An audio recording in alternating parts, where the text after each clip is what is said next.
చూస్ country delight, live better. ఇప్పుడే country delight app ని download చేసుకోండి.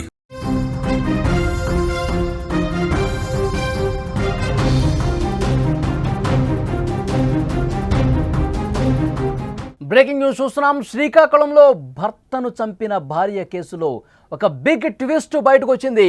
నిందితురాల్ని ఒక చిన్న క్లూ పట్టించింది. రాజు రోడ్డు ప్రమాదంలో చనిపోయాడని చిత్రీకరించే ప్రయత్నం చేసింది భార్య మౌనిక. బైక్ ఆధారంగా కేసును పోలీసులు ఛేదించారు. బైక్పై ప్రమాదం జరిగిన ఆనవాళ్లు లేకపోవడంతో ఆ దిశగా దర్యాప్తు చేశారు పోలీసులు. చివరికి భార్యే కిల్లర్గా పోలీసులు నిర్ధారించారు.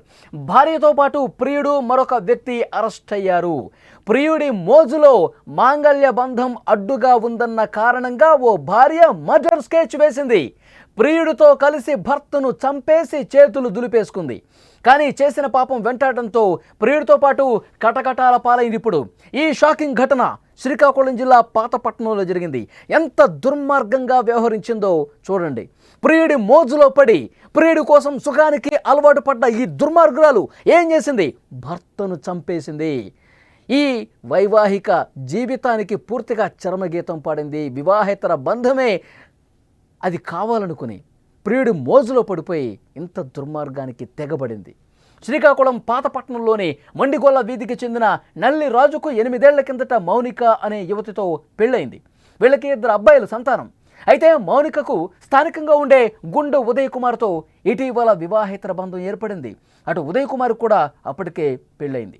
వీరి వ్యవహారం మౌనిక భర్తకు కూడా తెలిసింది. తీరు మార్చుకొని పద్ధతి మార్చుకో, ఎప్పటికైనా నువ్వు మంచిగా ఉండు, ఇంకా నీ మీద నాకు ప్రేమ ఉంది, నువ్వు నీ పద్ధతి మార్చుకో, ఇది కరెక్ట్ కాదు, ఇంట్లో పెద్దవాళ్ళకి తెలిస్తే నీ పరువు పోతుంది, నీ పరువు గంగలో కలిసిపోతుంది, నువ్వు ఒంటరిదాని అయిపోతావు అని చెప్పి అతను చాలా మంచిగానే గౌరవంగానే చెప్పాడు, తన బతుకు బుగ్గి కాకూడదనే ఉద్దేశంతో.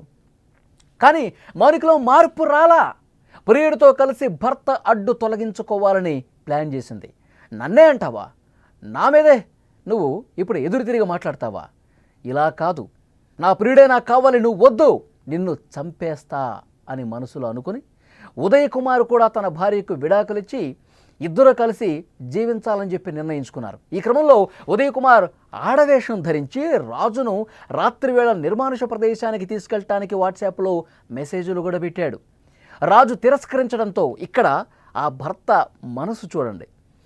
వేరే మహిళని కన్నెత్తి కూడా చూడనటువంటి భర్త దొరికాడు మౌనికకి. ఈ ఉదయ్ అనేవాడు ప్రియుడు ఆడవేషం రూపంలో మెసేజ్లు పెట్టి, నీవంటే నాకు ఇష్టము, మన ఇద్దరం కలిసి బయటికి వెళ్దాము, నీ భార్యకు తెలియకుండా నువ్వు బయటికి రా, మనం ఎంజాయ్ చేద్దామని చెప్పి ఇలాంటి రెచ్చగొట్టే మెసేజ్లు చేసినా సరే ఆ భర్త యాక్సెప్ట్ చేయలా. పిచ్చి పిచ్చి వేషాలు వేయకు, అసలు ఎవరు నువ్వు అని చెప్పి క్వశ్చన్ చేశాడే తప్ప ఎవరో అమ్మాయి పిలిచింది కదా అని చెప్పి వెళ్ళిపోలా. వెళ్తే కనుక ఆ ఉదయ్ అనేవాడు ఆడవేషంలో మెసేజ్లు పెట్టాడు కదా, నిర్మానుష ప్రదేశానికి తీసుకెళ్ళి అక్కడ వేసేద్దాం అనుకున్నారు. కానీ అమ్మాయి మెసేజ్ చేస్తుందని చెప్పి భావించినా కూడా అతను కన్నెత్తి కూడా అటువైపు చూడలా. ఇక్కడ క్లియర్గా అర్థమవుతోంది ఆ తర్వాత ఏం జరిగింది. రాజు తిరస్కరించాడు, ఆ ప్రయత్నం విఫలమైపోయింది. రాజు మత్తులో ఉండగా ఇంట్లోనే చంపాలని చెప్పి కుట్ర పన్నారు. నిద్ర మాత్రలు వేసేస్తే, మత్తు కలిగించే మాత్రలు వేస్తే ఇంట్లో హ్యాపీగా పడుకుండిపోతాడుగా, గంటల పాటు పడుకుంటాడు కదా, అప్పుడు మనం మత్తులో జారుకున్నాక వేసేద్దాం అనుకున్నారు. ఇంట్లోనే 2 రోజుల పాటు మౌనిక భర్త రాజుకు ఆహారంలో నిద్ర మాత్రలు కలిపేసింది. ఆగస్టు 5వ తారీఖున అర్ధరాత్రి రాజు నిద్రపోయిన తర్వాత ఉదయ్తో పాటు మల్లికార్జున్ అనే మరో వ్యక్తికి ఫోన్ చేసి పిలిపించింది. నా భర్త ఇంట్లో పడుకున్నాడు, నా భర్త నిద్ర మాత్రలు కల్పించాను కదా, ఇక నిద్రలో పూర్తిగా జారుకున్నాడు, మీరు రండి అని పిలిపించింది. నిద్రలో ఉన్న రాజు కాళ్లను మౌనిక మల్లికార్జున్ కదలకుండా గట్టిగా పట్టుకోగా ఉదయ్ ప్రియుడు ఏం చేశాడు, ముఖం మీద దిండితో అదిమి గట్టిగా ఊపిరాడకుండా చేసి చంపేశారు.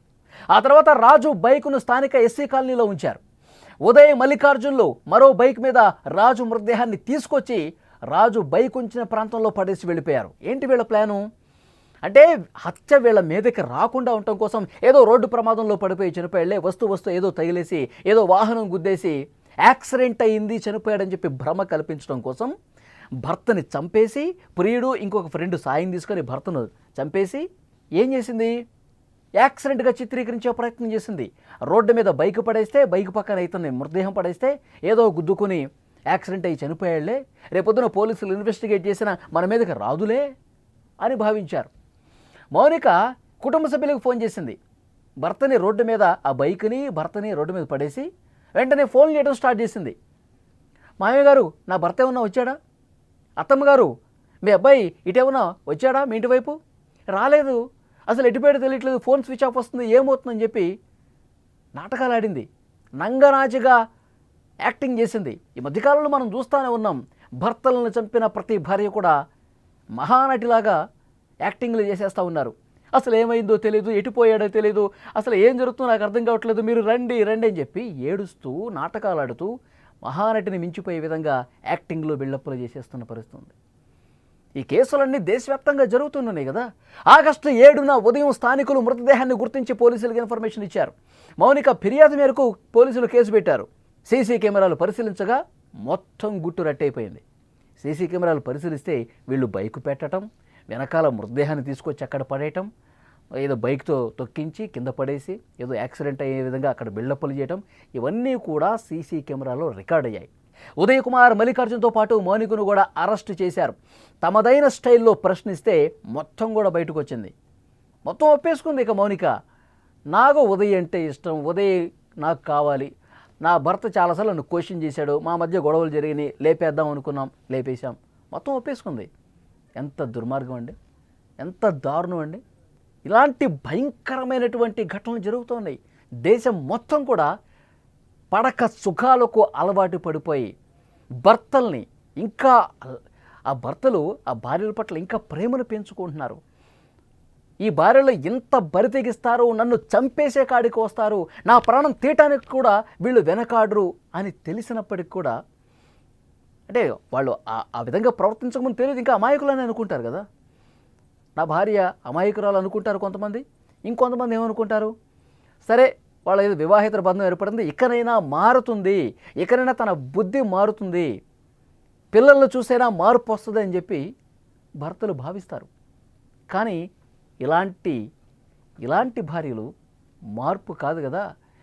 వీళ్ళు కఠినంగా శిక్షించినా సరే మళ్ళీ బయటకు వచ్చి ఇదే రకమైనటువంటి వ్యవహారాలు చేసే పరిస్థితి ఉంటుంది. సో ఇలాంటి వాళ్ళని ఏం చేయాలా?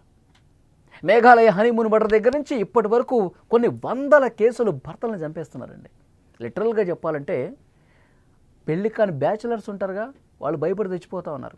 పెళ్లి చేసుకుంటే నన్ను ఏ రోజు ఎవరొచ్చి చంపేస్తారో, ఆమెకు అంతకుముందు ఎవరితో రిలేషన్స్ ఉన్నాయో అవన్నీ కూడా పెళ్ళి అయిన తర్వాత ఇక నన్ను భర్తగా యాక్సెప్ట్ చేయకపోతే నాకు ఏ మత్తు మాత్ర ఇస్తుందో, లేకపోతే ఎక్కడికి తీసుకుపోయి ఏ లోయలో పడేస్తుందో అని చాలామంది భయంతో చచ్చిపోతూ ఉన్నారు. మేము అందరినీ అంటలేదండి, కొంతమంది పైశాచిక మనస్తత్వం, సుఖాల కోసం అలవాటు పడ్డ ఇలాంటి బరి తెగించినటువంటి మహిళలను మాత్రమే అంటున్నాం. ఎంత దుర్మార్గం, ఎంత దుర్మార్గం. పాపం వాడు జీవితం మీద ఎన్నో ఆశలు పెట్టుకుని ఉంటాడు. జీవితం మీద నా భార్య, నా పిల్లల్ని ఇట్లా చదివించాలి, నా జీవితం ఈ విధంగా ఉండాలి, ఎంత అందంగా లైఫ్ని ఊహించుకుంటారండి. అలాంటి భర్తల్ని ప్రేమను నటిస్తూ వలకపోస్తూ దారుణంగా గొంతు కోసి చంపేస్తున్న పరిస్థితి.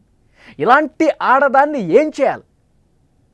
ఈ విధంగా బరి తెగించి చంపేస్తున్నటువంటి ఆడవాళ్ళని ఏం చేయాలా? నడి రోడ్డు మీద ఉరి తీయాలా? జీవితాంతం అసలు బయటకు రాకుండా జైల్లో ఉంచాలా? ఏం చేయాలి? దయచేసి కామెంట్ బాక్స్లో తెలియజేయండి. ముండిగొల్లు వీధిలో ఒక సస్పిషియస్ సర్కమ్స్టెన్స్లో ఒక మేల్ డెడ్ బాడీ మనకి ఉన్నట్టుగా సమాచారం వచ్చింది. ఎస్ఐ గారికి నల్లి రాజు అనే డిసీజ్డ్ పర్సన్ అనుమానాస్పదంగా చనిపోయినట్టుగా రిపోర్ట్ మీద ఎస్ఐ గారు 174 సిఆర్పిసి కింద కేసు నమోదు చేశారు. అనుమానాస్పద కింద ఈ 7వ తారీఖు నుంచి ఈ 6వ తారీఖు వరకు మనకి పోస్ట్ మార్టం రిపోర్టు 13వ తారీఖున వచ్చిందండి. పోస్ట్ మార్టం రిపోర్ట్లో ఇది తలగడ పెట్టి ఊపిరాడకుండా చేసి ఆ మరణం సంభవించినట్టుగా చేయడం వల్ల వచ్చినటువంటి ఫైండింగ్స్ వల్ల మృతుడు చనిపోయినట్టుగా మనకి పోస్ట్ మార్టం రిపోర్ట్ ఆధారంగా తేదీ 13/8/2025 మనం మర్డర్ కేసు కింద ఆర్డర్ చేసాం పాతపట్నం పోలీస్ స్టేషన్లో. దీని వెనకాల ఈ నల్లి రాజు వైఫ్ మౌనిక, అలాగే మౌనికను అక్రమ సంబంధం ఉన్నటువంటి ఉదయ్ కుమార్, అలాగే ఉదయ్ కుమార్ తన తలక స్నేహితులైనటువంటి మల్లికార్జున్ ముగ్గురు కూడా ప్లాన్ వేసి ఇక్కడ ఉన్నటువంటి అక్రమ సంబంధాన్ని పురస్కరించుకొని ఆ సంబంధం ఈయన క్వశ్చన్ చేయడం వల్ల, ఈ డిసీజ్ని క్వశ్చన్ చేయడం వల్ల డిసీజ్ని ఎలాగైనా అడ్డు తొలగించుకుందామనే భావంతో ఈ మృతుడిని ఏ విధంగా చంపేద్దామని చెప్పేసి చంపేసిన తర్వాత అది ఆత్మహత్యగా చిత్రీకరిద్దాం లేదా యాక్సిడెంట్గా చిత్రీకరిద్దాం, వేరే విధంగా చిత్రీకరిద్దాం అనే భావంతో చేసినటువంటిది ఇది. పోలీస్ దర్యాప్తులో వీళ్ళందరి ముగ్గురు ఇన్వాల్వ్మెంట్ కూడా మేము ఎస్టాబ్లిష్ చేసాం. వీళ్ళు నిన్నను సాయంత్రం అరెస్ట్ చేయడం జరిగింది. ఈరోజు కోర్టులో ప్రొడ్యూస్ చేస్తాం.